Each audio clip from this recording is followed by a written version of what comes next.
அப்துல் சலாம் அப்படிங்கிறவங்க மேலப்பாளையத்துல இருந்து கேட்கறாங்க.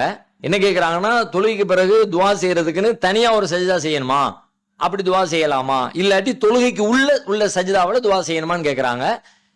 தொழுகைக்கு உள்ள சஜிதாவில தான் துவா செய்யணும். துவா செய்வதற்கு என்று தனியாக எந்த சஜிதாவையும் ரசூலுல்லாஹ் காட்டி தரல. நபி ஸல்லல்லாஹு அலைஹி வஸல்லம் சஜிதாவில துவா செய்ய சொன்னாங்க.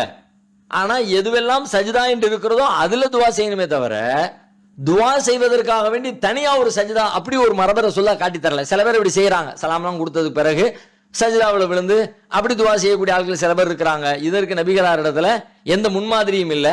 அது மட்டும் இல்ல, கடைசி சஜிதாவில் தான் துவா செய்யணும்ன்ற மாதிரி நினைச்சுக்கிட்டு கேட்கறாங்க. அப்படியும் பொருள் இல்லை. முதல் ரக்காத்து சஜிதால இருந்தே ஒவ்வொரு ரக்காத்திலையும் கூட நீங்க கேட்கலாம், ஒவ்வொரு சஜிதாவிலையும் கூட கேட்கலாம்.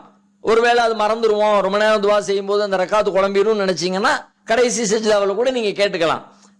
எதுவா இருந்தாலும் சஜிதா என்று அறியப்பட்ட தொழுகையினுடைய எல்லா சஜிதாக்கள்லையும் கேட்கலாம். துஆவிற்கென்று தனியான ஒரு சஜிதா நபிகளாரிடமிருந்து நமக்கு வழிகாட்டி தரப்படவில்லை.